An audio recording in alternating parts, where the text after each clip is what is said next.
Ross Bolen Podcast. You better listen. If I ever give you like the weird just tell me don't. Just tell ready me for a break. Tell me don't sneeze again. Oh, just and cuck your sneeze, yeah, dude. cuck my sneeze again. The ruined orgasm of Sneeze cucking. sneeze cucking. That's definitely. Why is that a category? That's definitely a type of porn for sure. Yeah, I don't understand why that's like. We can just add this to the front of the episode. I don't understand why that is a type of pornography. Ruined orgasms being in the title. Like, we often discuss the titles of pornographies on this podcast. If you've never listened before, and that's another category, much like Step Brother, I'm Stuck, where I just don't understand who came up with it. I think it's just people that want to feel pain. We just have all of the fetishes now, and it's really an exciting time to be alive. Welcome back to the Ross Bolen Podcast, otherwise known as RBP, presented by Bolen Media. I am your host, Ross Bolen, back again with your co-host, Chris Coulson. It's Tuesday, though, Chris. It is. It's Tuesday. I had some yarfing, barfing issues yesterday. Yeah, it wasn't great. Well, for you. Look, I celebrated my girlfriend's 2-year-old's birthday over the weekend, and on Sunday, I had a lot of trash food. All right, I ate a lot of sweets, and it backfired a little bit. I ended up playing Apex Legends later that evening, full of sweets. It's a very all-engrossing game. It sucked me in. I got dizzy. I puked. Messed up my stomach, puked again the next morning, wanted to play it safe, didn't record yesterday. Here we are.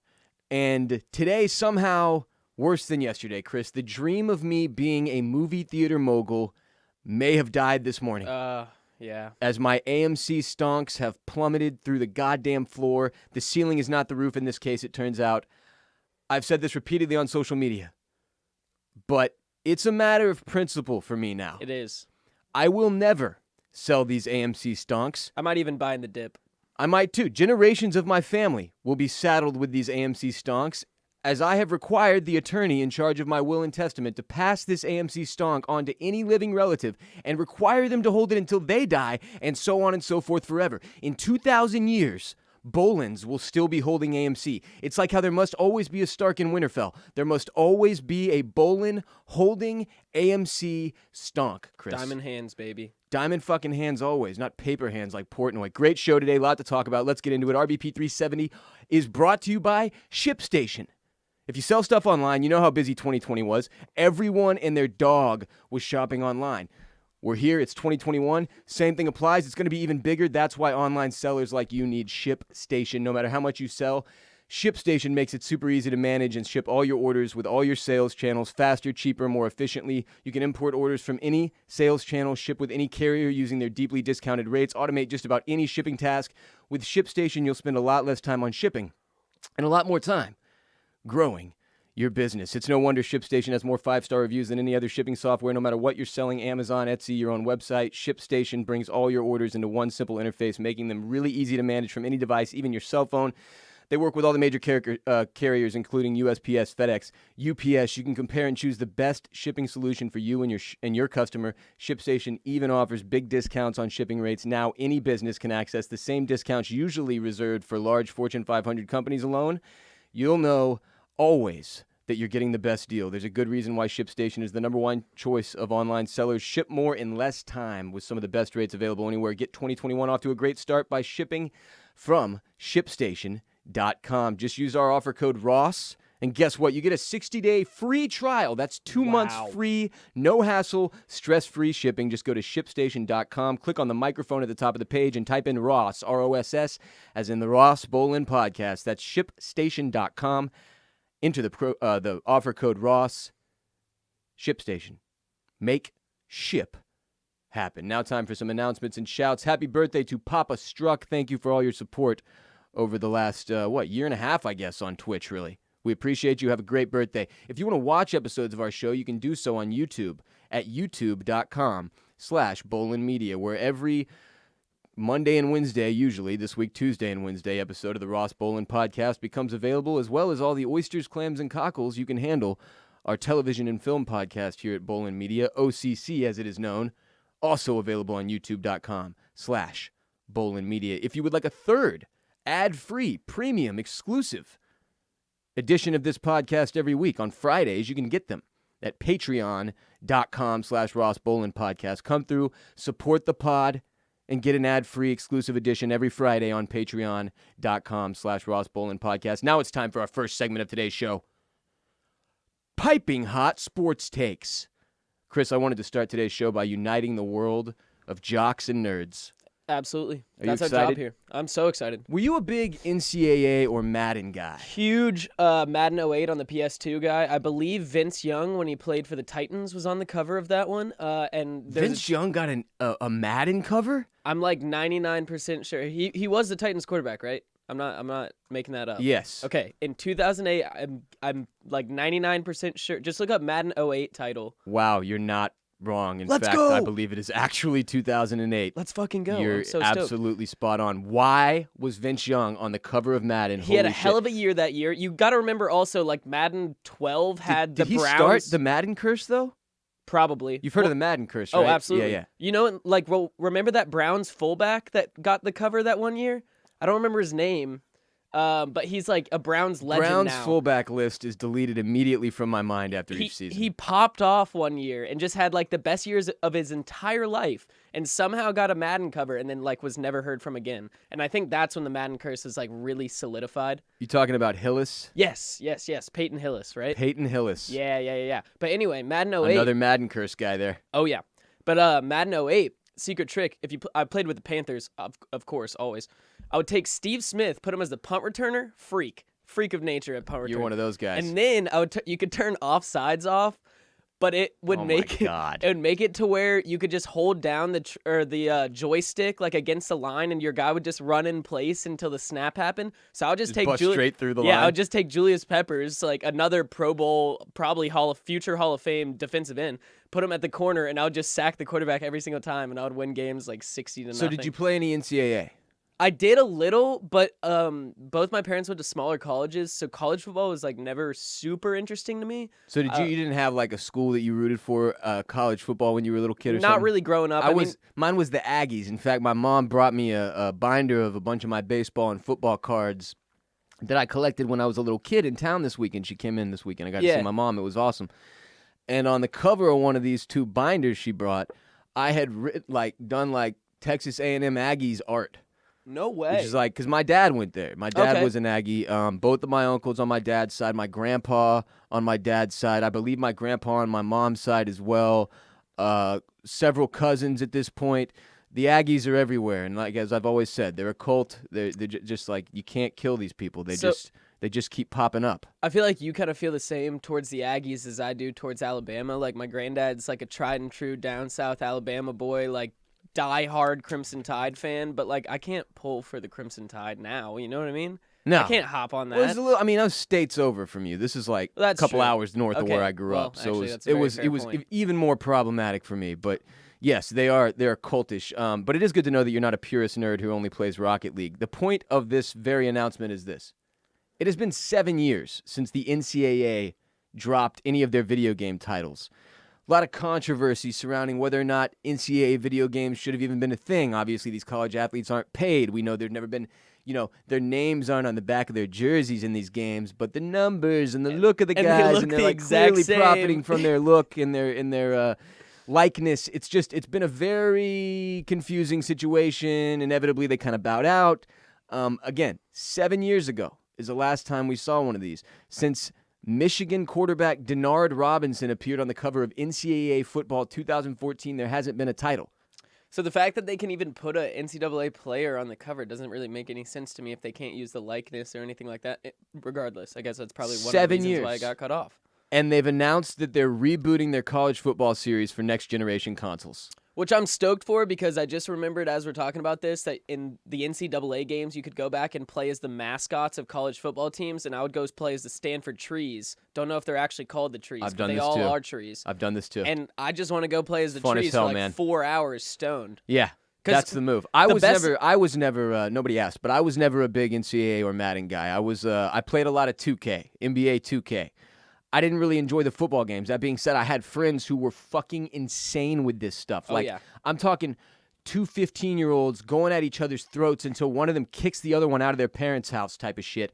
Shouts to my boys in high school. But that happened several times. Like, there was two friends in particular. We would watch these guys go out. It would get heated. Everybody knew it would get heated, and then inevitably one of them would throw the other out of the house, and depending on whose parents' house we were at. Damn. Yeah, it was intense. Was never really my bag. More of a 2K guy. I'm imagining like money changing hands in the background. Like there's like a bookie over somebody's corner that's like calling out the lines 24/7. It's like an auction house inside this living room while you guys are watching your two buddies play Madden on the original Xbox or something. Yeah, it was that intense. And the loser then had to play Russian roulette with a pistol that actually had 2 rounds in it instead of 1. We were that hardcore. And it was only a 5-shooter, not a 6. So Yeah. it's even worse odds. That's ESPN incredible. though announced this morning.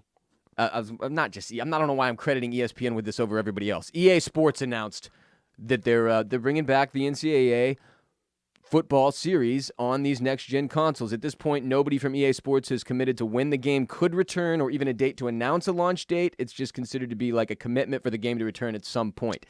That being said, we will obviously move on because it could be in 2035. The Yahoo Sports article I saw did say as early as 2022, but I never want to trust as early as because we could have gotten Cyberpunk as early as 2013, but here we are. And then I wish we hadn't gotten it at all. Yeah. In that case. So. In other sports news, Cole's watched the Tiger Woods documentary that's available on HBO Max. I did. This is the one that we brought up recently, and obviously in response to this documentary, Tiger Woods' agent called the project salacious and slammed it for painting an incomplete portrait of Tiger's life. Tiger, as we know, was not involved in the making of this documentary, though it does get testimony from those who were once close to the pro golfer, which again makes it a little weird because once close to the pro golfer. But Chris, what were your takeaways from the Tiger Woods doc? So again, like you said, he was not involved in it. So I went into it trying to take everything with like a slight grain of salt. You know what I mean? Because obviously, when the person that the story is about is not involved to either withhold or defend claims against him. See, I think it goes. For him. I think it's an interest. It's like because we've seen the other side of this Yes. with Michael Jordan's We The saw Last Dance. He was people were so like- heavily involved that the entire thing made him look it great. obviously- So like yeah. guys like Scottie Pippen said, this whole thing was just to suck off Michael. Yeah. Blah. Like they only were able to pull this off because they had to agree to the different narratives that he wanted to carry, and basically it was just him slanging shoes in the end, I think. So I wanted to say, with that being said, like that's how I went into it, just because, again, like with 2020 culture, the way that news can spread around gossip, and everybody wants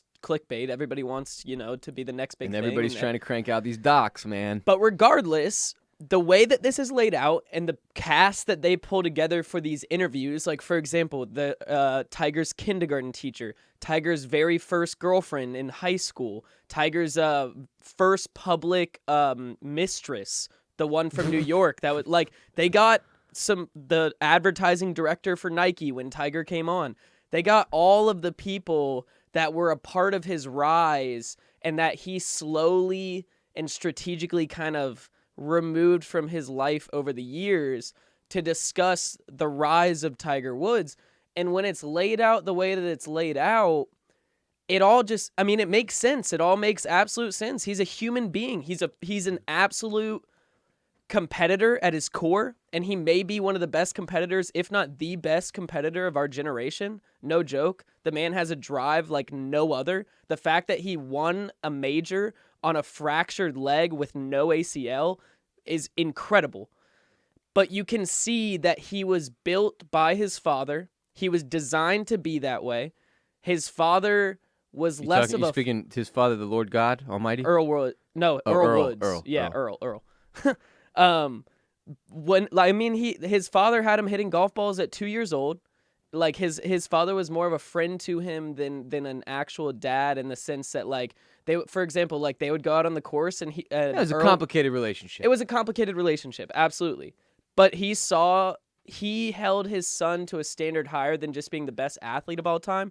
He wanted his son to change the world, to be he compared his son at a young age to a Gandhi, a messiah figure. Basically, he thought he would transcend golf. And that puts a lot of pressure. Oh, he yeah. did, though. Oh, yeah. Oh, no. Don't get me wrong. Absolutely. But It just Tiger at what at cost? the end of the what day. cost? Yeah. Yeah, Tiger that'll at the end of the always day. be the question with guys like Tiger. It's at what cost? And, for anybody who grew up around somebody who was a phenomenal athlete as a child athlete, Yeah. you saw what their parents' relationship with them was. It was the next question, right? Yeah. It was always all right, what's their parents like? If they're one of these freak athletes, do they have those parents that are this is why they're doing it and they're living vicariously through the kid? Or is this just natural talent that's being, healthily stoked? And by the thing parents? was, too, it was kind of both, because it's not like Tiger didn't like, it was very obvious. Tiger loved golf, loves to golf, loves to win, loves to play. It was never he was forced to golf.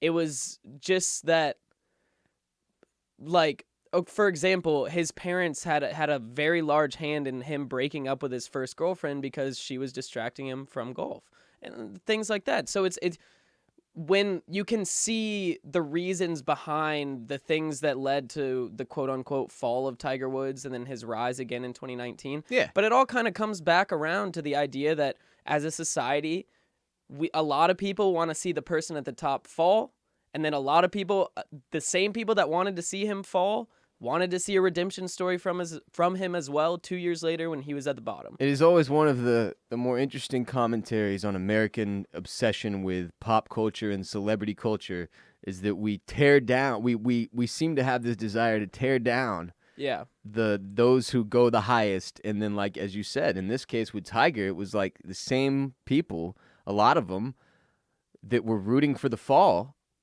also were rooting for the comeback. And then in his case, the rare occasion that you get to see it'd be like if Michael had, it's one of the reasons Michael's story was similar, but it's just like Michael walked away from basketball for a couple years for, many people speculate different reasons, to go play baseball, and he came back and was still able to win at the highest level again, and people are amazed by that. Tiger's an even more extreme version, and it wasn't him walking away to go play another sport. It was his entire life collapsing with injuries and opioid addiction and all this madness that you Sex just addiction don't think you'd be able to come back from. And then he did, and he won the Masters, and it makes his story one of the more amazing in the history of organized sports. And this is certainly a documentary at some point that I'll watch. I will say this. I'm much more looking forward to the one, inevitably, that he agrees to be a part of. I don't want one that he's in charge of, like Mike. Yeah. I would like one that's more true to the tale, but one that he's involved in, at least being interviewed and has a voice in, so that we can get his side of the story too.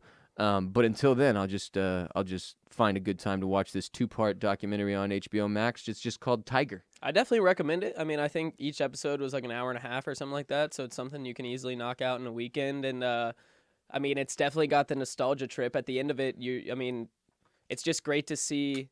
I mean, watching Tiger growing up for me, because I got to see him when I was really little, and my dad always loved watching golf, right? And my grandpa actually really loved watching golf. And every time I was over at my grandpa's house, who passed when I was 11, I think, we would watch golf together. And he would really emphasize to me how important Tiger was and how great of a golfer Tiger Woods was. And then as soon as I actually got old enough to start to appreciate the game, that's when he kind of fell off. And so getting to see him win the Masters in 2019 was really cool for me, because it was kind of like this moment that it was like, because he won his first Masters 2 years before I was born.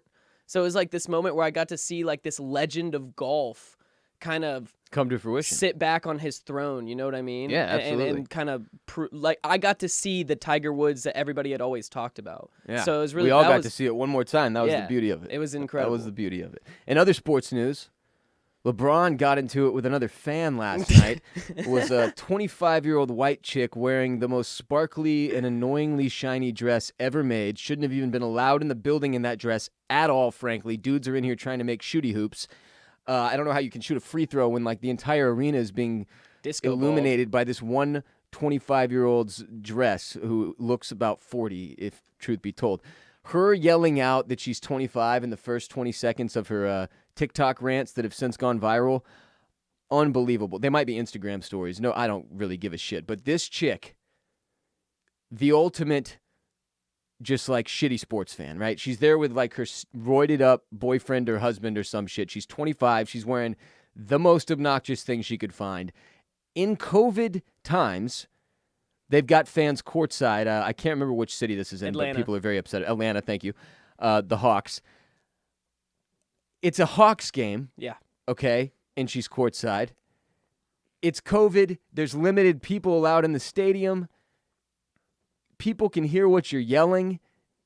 her husband was apparently talking shit to LeBron. The guy she's with talks shit to LeBron. LeBron responds. 25-year-old goes off. LeBron goes back at her. She alleges he called her a bitch and told her to sit the fuck down. And look, I have two takes here. Okay. One, LeBron still giving the time of day to fans courtside, third row, doesn't matter. He's been in the league longer than I've been in content, and this would be like me responding to an anonymous Twitter egg who tells me my podcast sucks dick now because I'm an aging liberal hippie douche. You got to be above that at this point. Like, dude, what are you doing? Just ignore the dipshit. In fact, like, I get it. If it's upsetting or it's annoying or it's like they're yelling shit that's just inappropriate or they should, I don't even, fuck it. Even if you don't like the look of it, maybe it's just a dress. Go over to a security guy and be like, hey, yo, that bitch has to go. Yeah. And that's it. It's over. Then they're gonna throw her out, and guess what? You get to go on playing your game. Why the dramatic back and forth?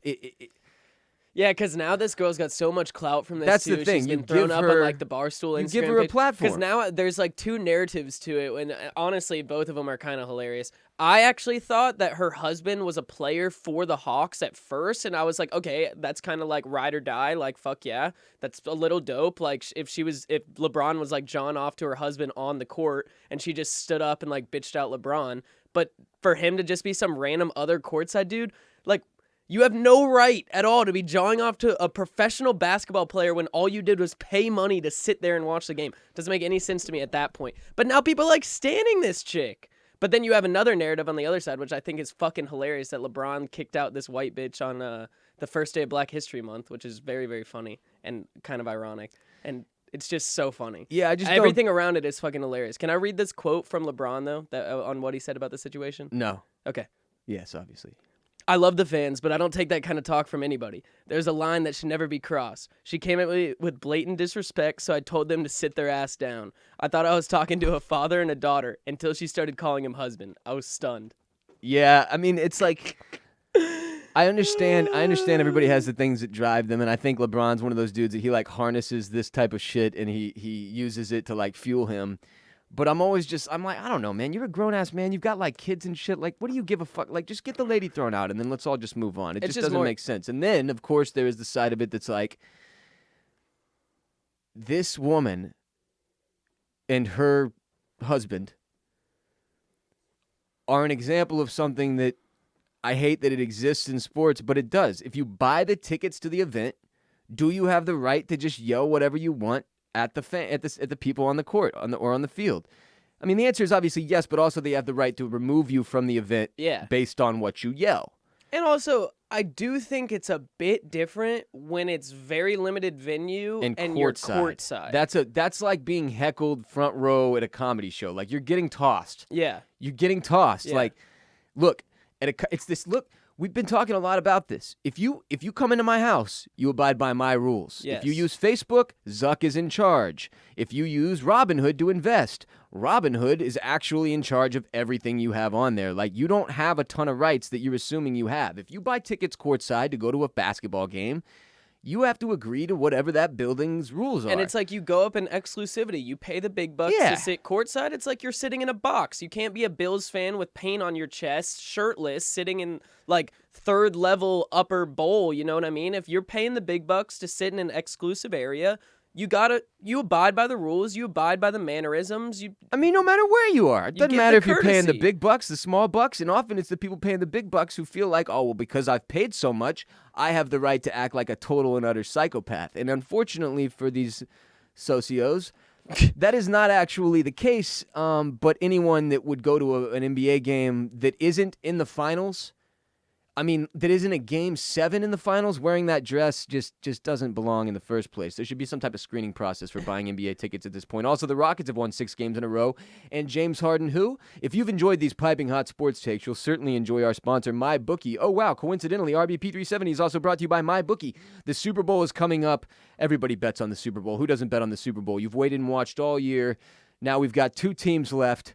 Great matchup Brady, Mahomes, it's your turn to win big. You've heard the name just about everywhere. MyBookie, they're the industry's leading online sports booking casino. It's not hard to understand why, with thousands of lines to bet all your favorite sports, NFL, NBA, college ball, check, check, check. MMA, soccer, check, check. They've got all the latest odds, period. Take advantage of MyBookie's prop builder, live in-game betting, so if you miss tip-off or kickoff or puck drop or tennis ball slap, you can bet the live line. Doesn't matter.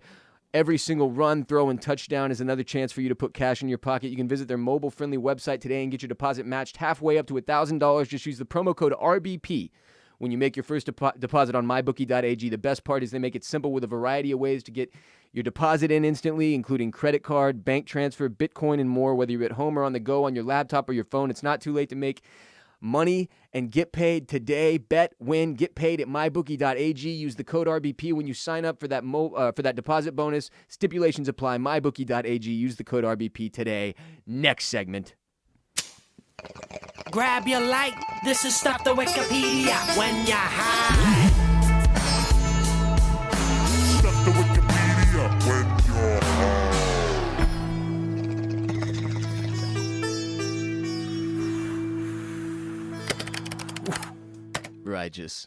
Righteous. Today's Stuff to Wikipedia when you're high, Coles, has to do with a throwback. Ooh. A throwback from episode 69. Nice.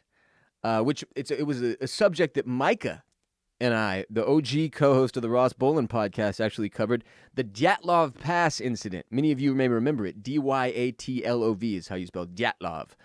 And one of the OG great Stuff to Wikipedia when you're high segments that we did on this podcast, that there is you know what? Let's just run it back. Huge update on this story. We're going to discuss it today, but let's run it back. I own that hashtag content, so here's a treat for anyone who wasn't here back on episode 69. We'll just throw it out there for you. You can hear this old school Stuff to Wikipedia when you're high. Here it is. Stuff to Wikipedia when you are high. This week we're going to talk about the Dyatlov Pass Incident. That's spelled Dyatlov. Dyatlov. Right? The D is like almost silent, but not quite. Don't you you touch it just a teensy bit. Dyatlov Pass. I'm guessing. I don't know if that's right.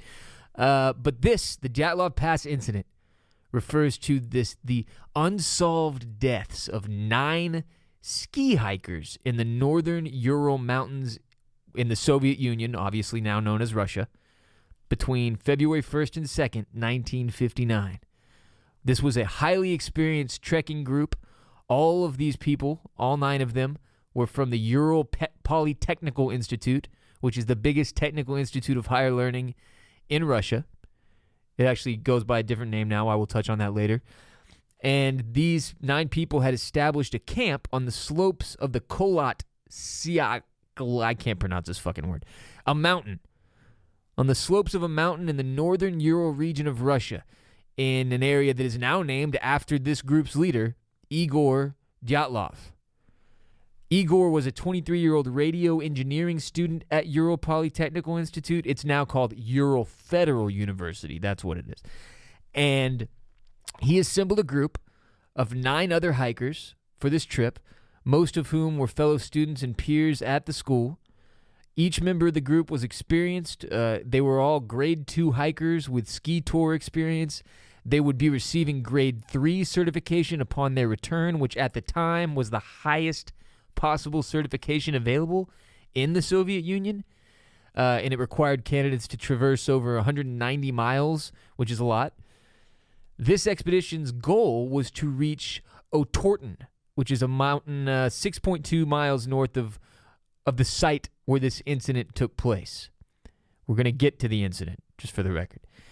We're going to talk a little bit about the lead up first. On January 27th, the group began their trek towards Otorten, and on January 28th, one of the members, Yuri Yudin, who suffered from several health ailments, including rheumatism and a congenital heart defect, was forced to turn back due to knee and joint pain that made him unable to continue the hike. So the remaining group of 9 people continued the trek. That's why that got a little confusing there for a second. It's Igor Dyatlov. He picks 9 other people to go with him. One of them bounces out, so there's just 9 that remain. should be noted that part of the reason we have a lot of information about how this all went down is there were diaries and cameras found around their last campsite, which made it possible to track the group's route up to the day preceding the incident. So, to continue, on January 31st, the group arrives at the edge of a highland area, and they begin to prepare for more climbing. In a wooded valley, they cache a surplus. They've got food and equipment that would be used for the trip back. The following day, February 1st, the hikers start to move through the pass. And it seems they plan to get over the pass and then make camp for the night, for the next night on the opposite side, but because of weather conditions and worsening weather conditions, snowstorms, decreased visibility, they lose their direction and they deviate west up toward the top of a different mountain pass. When they realize their mistake, they decide to stop and set up camp there on the slope of the mountain rather than moving another almost nearly a mile downhill to a forested area which would have offered some shelter from the elements. Uden postulated that Dyatlov probably did not want to lose the altitude they had gained, or he decided to practice camping on the mountain slope. So, before leaving, Dyatlov had agreed he would send a telegram to their sports club as soon as the group returned to Vizai, which is like the mountain they started at. And it was expected that this would happen no later than February 12th. But Dyatlov had told Uden before his departure from the group, Uden is the guy who left, that he expected to be longer. When February 12th came and went and no messages had been received, there was no immediate reaction. Delays were common with expeditions like this. So it wasn't until relatives of these travelers started demanding a rescue operation on February 20th that the head of the institute of the school sent the first rescue groups consisting of volunteer students and teachers. So here's the things they discover. First, they find the group's abandoned and badly damaged tent on February 26th. Mikhail Sherevin, the student who found the tent, said the tent was half torn down and covered with snow. It was empty, and all the group's belongings and shoes had been left behind. Investigators ended up saying the tent had been cut open from the inside. There were 8 or 9 sets of footprints in and around the tent left by people who were wearing only socks or a single shoe, or they were barefoot. These tracks could be followed leading down toward the edge of a nearby woods on the opposite side of the pass, nearly a mile to the northeast. However, after about 1,600 feet, the tracks were covered with snow, and then it became impossible to follow. At the forest's edge, under a large pine, the searchers found the visible remains of a small fire, along with the first 2 bodies, those of a guy named Krivonichenko and Doroshenko, shoeless and dressed only in their underwear. The branches on the tree that they were right next to were broken up to 5 meters high, suggesting that one of the skiers had climbed up to look for something, perhaps their camp. Between that pine and the camp, the searchers found 3 more corpses: Dyatlov himself, Kolmogorova, and Slobodin, who seemed to have died in poses suggesting that they were attempting to return to their tent. They were found separately at distances of 300, 480, and 630 meters from the tree. So searching for the remaining 4 travelers, we found 5. It took more than 2 months, but they were finally found on May 4th under 4 meters of snow in a ravine 75 meters further into the woods from that pine tree. These 4 were better dressed than the others, and there were signs that those who had died first had apparently relinquished their clothing to the others. There was one of them named Zolotaryov was wearing one of them named Dubinina's faux fur coat and hat, while Dubinina's foot was wrapped in a piece of Krivonichenko's wool trousers. Fucking Russians with their names. My God. Impossible to say. During the night, apparently something had happened to these people while they were camped out that caused them to tear away out of their tents, flee the campsite, obviously while inadvertently dressed for heavy snowfall and sub-zero temperatures, and they all died. There was an investigation by Soviet Union authorities that determined 6 of these hikers died from hypothermia, but 3 of the others who passed showed signs of physical trauma. One victim had a fractured skull. 2 others had major chest fractures, consistent with like if you got into a car accident. and another team member was missing her tongue and eyes. The investigation that the USSR underwent concluded that an unknown compelling force, quote, unknown compelling force, end quote, had caused the deaths. That's not the answer you want to come up with after you research 9 people dying. Unknown compelling force. But there have a ton of conspiracy theories have been born as a result. To try to explain the incident, people have utilized animal attacks, hypothermia, avalanches, something called infrasound-induced panic. Others hypothesize there was military involvement or a combination of all these things.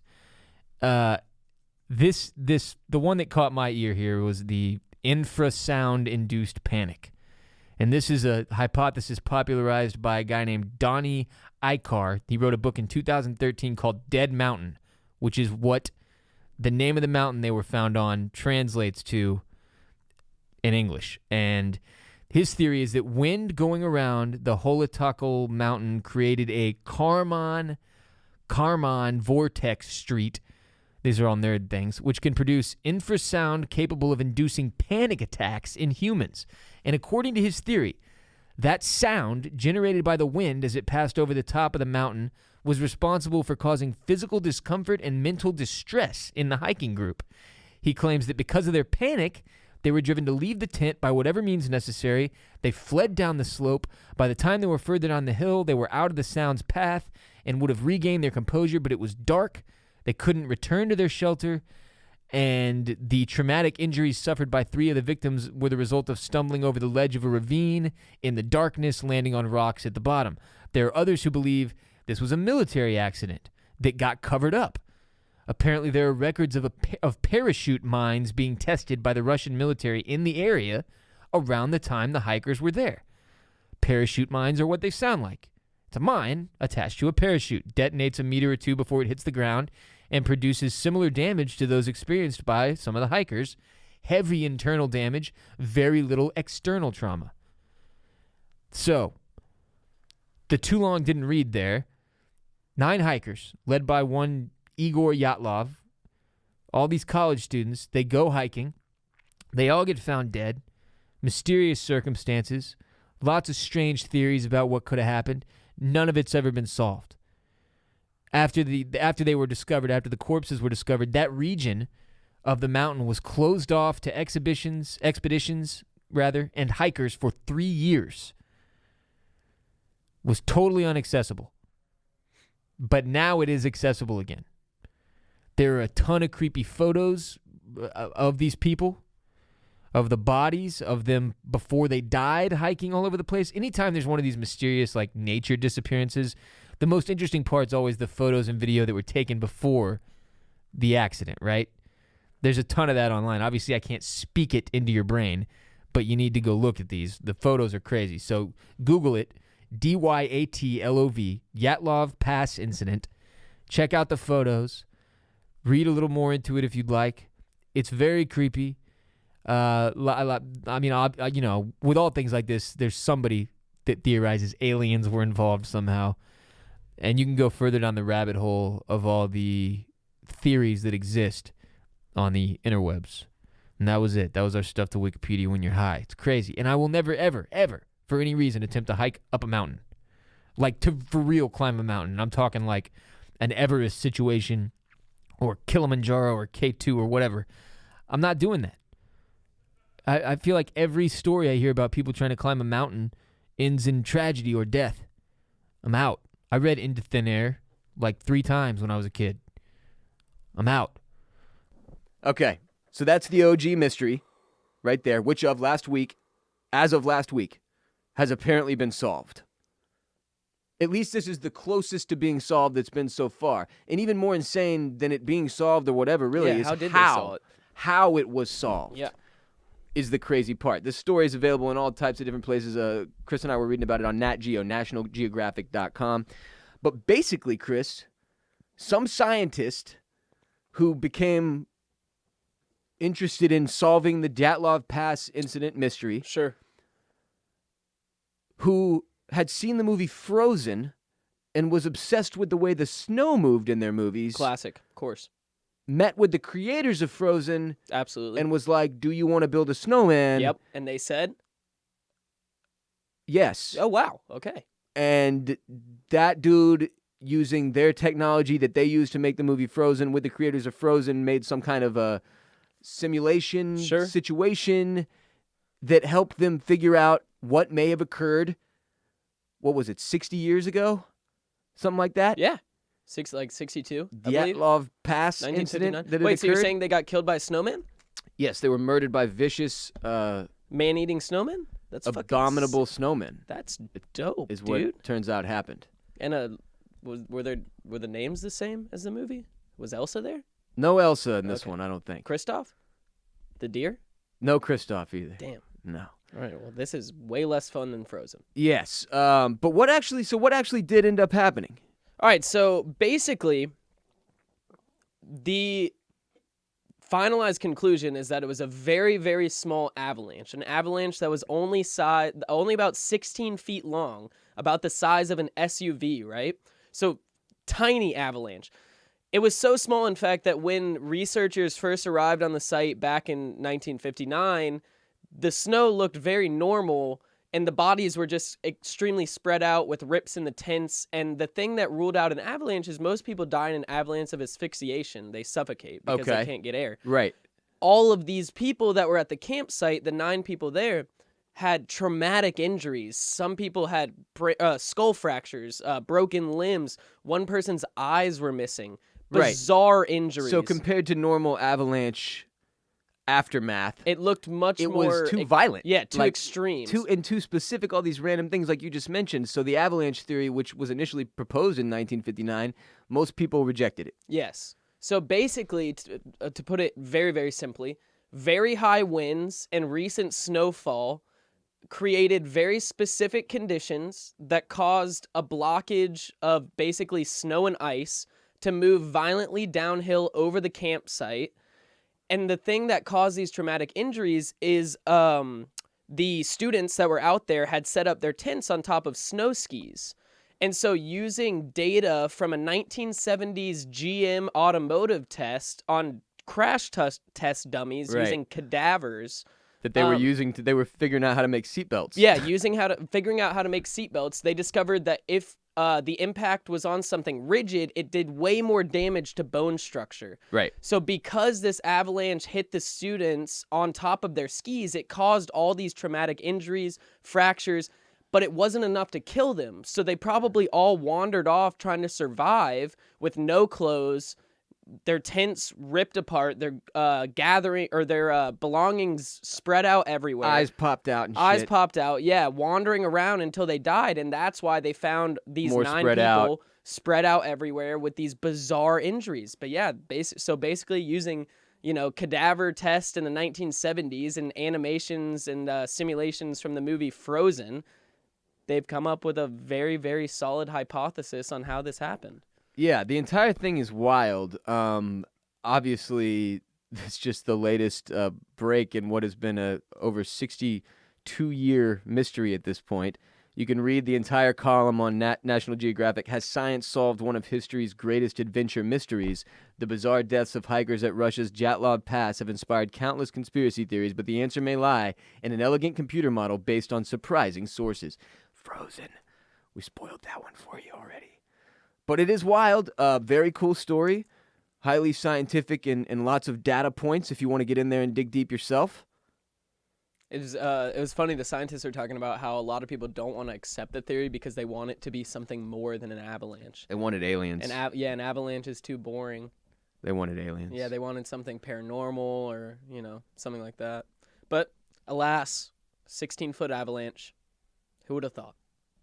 Okay, bye. Next segment.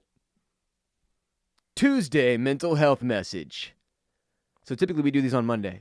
It's called the Monday mental health message. There's alliteration, and everybody's really happy about that. Today's a little different. That's fine. It's a titillating Tuesday mental health message. I wanted to talk today about being your own anchor. All of us, we surround ourselves with great people as best we can, right? Friends, family. But at the end of the day, you really do have to be your own anchor. And it's something that recently I've spent a lot of time looking back on, especially this past decade and this past year and a half. looking back on this past decade, this past year and a half, I've had a lot of time to do that. And what I found is a lot of the time, especially growing up in my middle to late 20s, I really did rely on others to fix, like I expected someone to fix things for me. So like when I first started experiencing symptoms of panic disorder when I was 21 is a good example. I was like so scared and so fragile in that moment that I wanted somebody else to come and make it all okay and fix it for me. And then like when the company I worked at as my first career, my first real job outside after college, like when it started to fall apart, I wanted somebody to fix it. I wanted somebody to come and put it back together and make it all better. And like when my marriage started to fall apart, it was like the same exact kind of thing. It's always this feeling deep down of why me? What did I do to deserve this? Why isn't anyone stepping in to make this all right again for me? Instead of what do I do to fix this or move forward or heal and get stronger or make it better? And there are levels to this shit, obviously. Like, I don't mean that I never at any point made an effort to fix or heal or put energy or effort into any of these things, because I certainly did, especially in regard to my marriage, especially in regard to the company I worked at. But the underlying feeling was still the same, which is like a woe is me type of, I felt sorry for myself and I wanted somebody else that had more strength and like more experience to help put the shit back together. It was just like I never found this inner strength, this concept of being my own rock, my own anchor. And really last year, 2020, was the first time in a very, very long time that you could argue since, man, I don't even like high school, that I was forced to be alone and reckon with myself and stripped away all the other things from life that I could blame, really. Everybody else that was around me that I could have pointed the finger at or said, this person did this to me, or this person did this to me, or this person should have done this or that. They were all gone. Everybody was gone. It was just me. There was nowhere else to point the finger except at the man in the mirror. And for the first time, inevitably and eventually, I became my own anchor and realized that I am my own rock. And even with, this is the very important takeaway here, even with love in my life, family, girlfriend, fans, coworkers, at the end of the day, I know that I have to be my own rock. If I won't be here for myself, nobody else can be here for me. It's a hard lesson, but it's an imperative one, and one that I have to remind myself of constantly, especially as life, kind of the older you get, the more complicated and emotional and hectic and stressful it can become. And it's like, if I've recently, the thing that kind of spawned this is I found myself in this position like, fuck. Like, I've had a lot of changes going on in my personal life, let me put it that way, that have made it more difficult to sort of manage my schedule. Just a big transition period for me, and one that when any transition period comes with mental health issues as well, typically in my case. And as a result, I struggle, and I found myself again in this place where I was kind of like, God damn it, somebody fucking fix this for me. And it's like, that's not how anything works. It's the Facebook wall post commercial all over again. That's not how this works. That's not how any of this works. You might get lucky a time or two, especially when you're young. But the older you get and the more it just becomes your show, your life, it's just you, end of the day. So if you don't have your shit together first, nobody can put your shit together for you, which was like, I'll tell you this, after working for months and months and months and months on the hardest project I've ever worked on, which was putting my life back together after 2019 and into 2020 and the pandemic. After I earned the energy, I found this piece that we all want, right? The thing that we all want is other people to help us and give us strength and support us. And if you earn that, it's even more meaningful and powerful when you get there.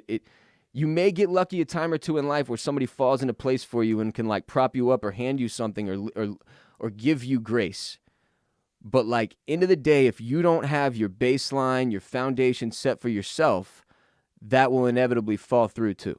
You have to have your shit set right for life and the universe or God or whatever you believe in to be able to give you the gifts that you need. We spoke recently during our Monday mental health message, I believe it was last week, about asking for what you need. That is important. But again, I would argue nobody can give you what you need if you haven't set yourself up in the best way possible already to be able to receive what you need, kind of. Chris, your takes. Yeah. Well, for me, this is this is something that I know, and I've talked about it before. You know, you're the only person that you go to sleep with every night. You're the only person you wake up with every morning. Like, you got to be there for yourself first and foremost. But it's something that I struggle with all the time. Like, it's easier to say, harder for me to do, especially as somebody that's younger. So I just wanted to ask you, like, how does asking for help play a role in that? And, like, being your own anchor, but still being able to, like, when you need help, reaching out. I think it's a matter of, like, here's the thing that can be frustrating. As a guy who gets asked for help very often, of course, by choice, by career choice, if I can tell somebody is actively trying hard to fix their shit, I am much more likely to give them advice and much more capable of giving them good advice. Absolutely. If somebody is just like, hey, man, my life is fucked, here's the list of the fucked things, what am I supposed to do? If you tell me what you're doing to actively fight, I can help guide that a little bit and give some direction. But if it's like, I'm just fucked, help, I got nothing for you. Like, that is not really, before, like, even in your most dire straits, you have to have some level of your shit together to even ask for help, right? Sure. I would argue that the problem a lot of the time is if you don't have your foundation set straight, you won't ask for help because you aren't in the place that you're healthy enough to do so. And instead, you just kind of, in my experience personally anyway, if I haven't had my life set up in a way where I felt I had earned the right to ask for help, I don't. Sure, absolutely. So it's like, I always, like right now, for instance, as a result of my experience last year and sort of being forced to become my own anchor, I feel very comfortable asking the people closest to me for help right now. If I wake up and I know I'm having a tough mental health day, like, there are two people that are going to know immediately about that, at least two people that are going to be able to then, like, respond to me in a way that we've talked about how exactly, like, what I need to hear. And for instance, in one of my, like, with my girlfriend, whenever I wake up in the morning, she'll ask me, like, well, how are you feeling for transportation today? Because I just got the new car. I'm still working my way back into it. This has been a big transition period. And if I say, I feel like fuck, she's like, okay, well, this is how, we're going to figure out what that means for today. Then you'll Uber here. I can pick you up from here and you'll get a ride here. And I'm like, good. And then the rest of my day is set. But the only reason we're able to have that conversation in the mornings is because we had several preceding it where I was very open, very transparent, and honest with what I'm going through and my feelings, and put myself in a position where she could actually help. You understand? Like, if she didn't get it, then she wouldn't really be able to help. But because I've opened myself up to her, she has the ability to help me. So it's like, you have to have something there in substance, and the only way for people to be able to help you. And the only way that she can get it is because you fully understand the foundation that you built for yourself, correct?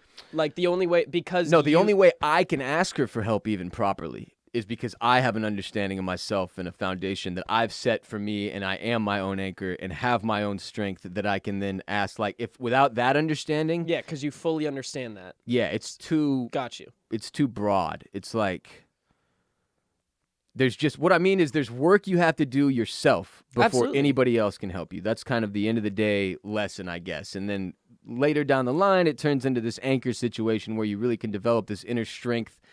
And, this is where we can get as wacky as you want to and hippy-dippy as you want to. But, like, I told y'all when I went and saw that energy healer, for example, that dude I went and saw a few months back, when I was sort of going through the end process of healing and recovering and putting my life back together. And the guy told me that I had a Thor outside of my body.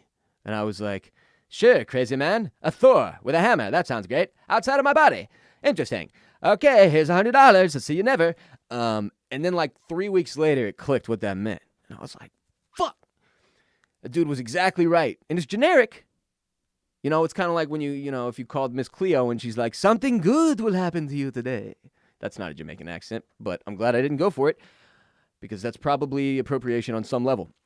Whoever I did appropriate just now, I do not apologize. Didn't Adele do that one time and get, like, full braids or something? Yeah, it's Tom Hanks' son, Chet. But True. It, like, what was I saying? You're talking about the energy healer, the Thor. Oh yeah, the body? man's point was, all of us inherently have this strength internally, what I'll call the anchor, your anchor.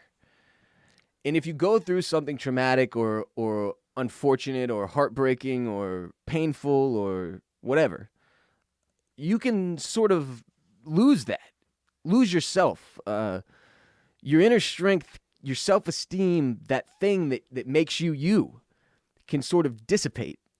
Or in this case, like, it's still there, but it was outside of my body, sort of. It's a symbolic thing. Like, all this, really, religion, spirituality, the energy shit, all this hippy-dippy stuff, like, it's all in the same realm, that spirituality realm. And whether or not you believe it on this front, or there's another way you tell yourself this thing, like, religiously, you could look at it as, like, you know, you need, like, the power of God back in you or something like that.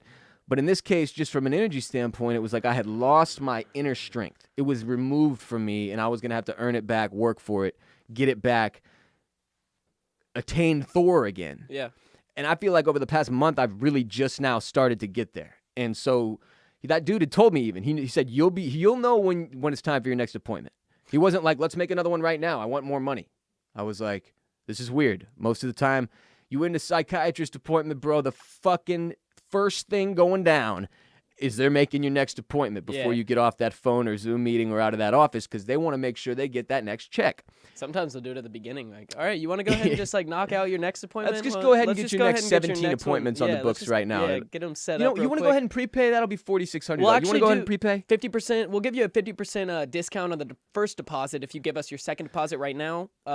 Just think it over and let's get talking. So this dude being like, you don't even need another appointment. You'll know when it's time. And then literally in the past few weeks, me being like, oh my God, I figured it out. It is time. Now I need to go back and learn what the next step is. Well, I mean, you got to allow yourself that. Anyway, that's what I mean by like the sort of anchor inner strength thing. And when you've got that back, or when you attain it or had it, never lost it, I don't know. It's not something I had lost before this most recent experience ever.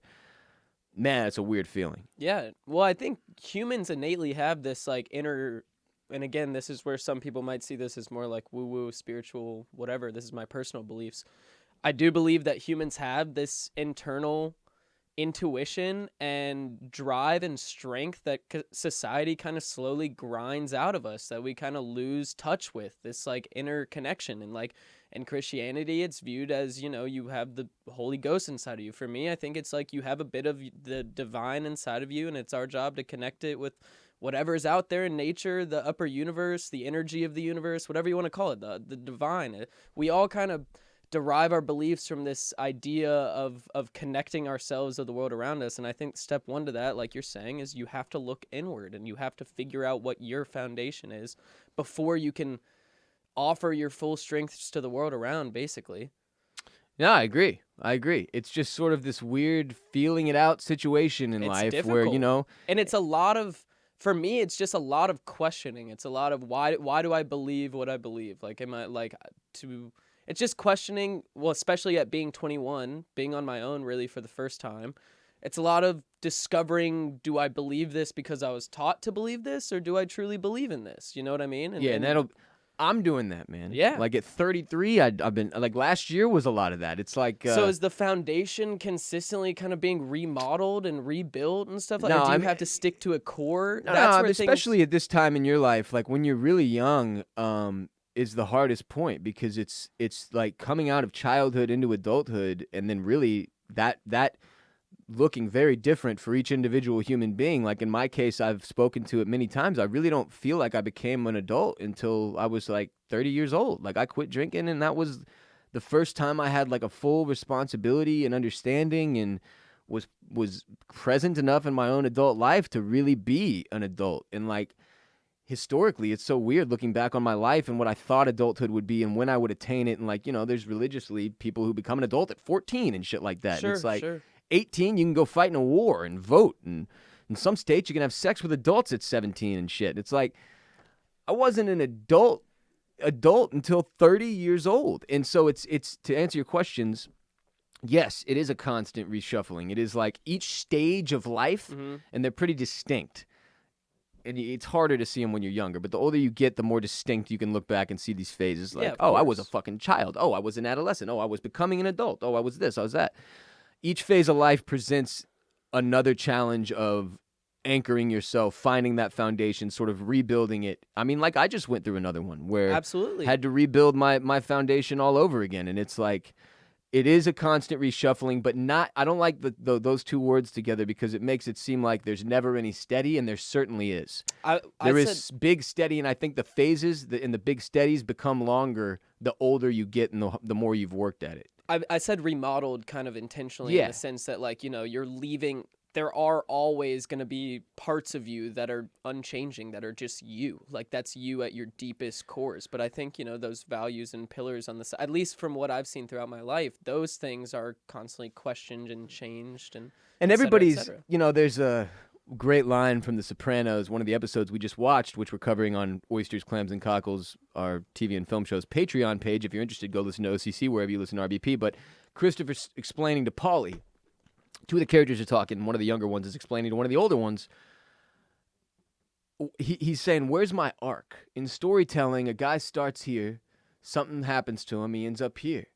He says, I've got no arc, Paulie. Where's my arc? And it's like, and Paulie says, hey, look at me, kid. I've got no arc either.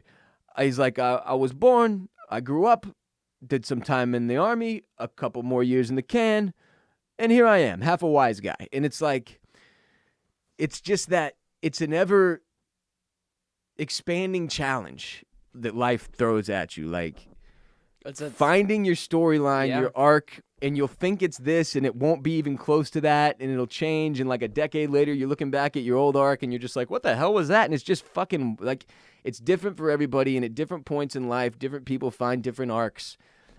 And so it's, you know, that's why the older you get, the older I get, it's the more you know, but the less you know, because the more you find that every individual circumstance is so specific, and people go through some things I went through when I was 18. I know friends that are going through now at 33. Some things that they went through at 18, I'm going through now at 33. Some friends I know that went through specific things at 25 that I'm seeing now. It's like, it's crazy. Absolutely. That's today's Tuesday mental health message. Life is crazy. Yeah. So be your own anchor, because nobody else will do it for you. That will do it for today's show. But before you head out to take on the world, it's time for some very important announcements. First and foremost, you've been saddled with 3 legal obligations as a result of having listened to this entire podcast. The first of which is that you must rate and review 2 or 3 sentences about why you love this show. Give us 5 stars if you would. We'd appreciate that very much. And then you can move on to your second legal obligation, number 2, which is to share the show with one person this week, a friend, a family member, a coworker, a neighbor, anybody you think might enjoy episode 370 of RBP. Send it to them. Share episode 370 with one person, please. Then you can check that box and move on to your third and final legal obligation, which is to support our sponsors who support us and keep us in business too today.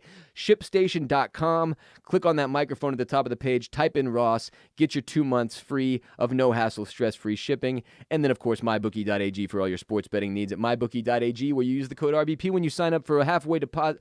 50% bonus up to $1,000. Stipulations apply. Just use the promo code RBP when you sign up on MyBookie.ag. Support our sponsors who support us. That's your third and final legal obligation. If you do all 3, I can call off the dogs. We don't have to see each other in court, and we can all live long and prosper. If you're wondering, man, I really love this show. This is my first time here, and I think I'm in love. I need to follow them on all of the social medias. Guess what? We've got them. We're on Twitter, at Ross Bolen Pod. We're on Instagram, at the Ross Bolen Podcast. We're on Facebook.com/Ross Bolen Podcast. I'm Ross Bolen, and you can follow me on Twitter, Instagram, and Snapchat at the same name, at WRBOLEN, at WR Bolen. You can also catch us live a few times a week on Twitch.tv/Boss Rollin', which is Ross Bolen with the B and the R reverse, Twitch.tv/Boss Rollin'. Christopher, where can everybody follow you on social media? You can find me on Instagram at ChrisSC99. You can find me on Twitter at Q0ULS, and you can find me on Snapchat at Chris_Coulson. That's COULSON. Check out Bolen Media's television and film podcast, Oysters, Clams, and Cockles, available wherever you listen to RBP. If you love TV and movies, you will love OCC, as we call it, Oysters, Clams, and Cockles. That will do it for RBP 370, produced by Myrriah, Gossett, and Mike Moody Garcia of Permanent Record Studios in Austin, Texas. We'll be back tomorrow. Actually, tomorrow, Wednesday, with episode 371 right here on Apple Podcasts, Spotify, YouTube.com/Bolen Media. But first, then later, Friday, new ad-free episode dropping exclusively on Patreon.com/Ross Bolen Podcast. Come through for another ad-free premium edition of RBP. Start 2021 by supporting the show with a minimum of just $5 monthly in form of a pledge that'll get you ad-free episodes every Friday. No ads. More madness. Patreon.com/Ross Bolen Podcast. Remember, you are not alone. Podmen get paid. Respect Mr. Park. Strength and honor. Gang, gang, gang. Christopher. Peace be with you. And also with you.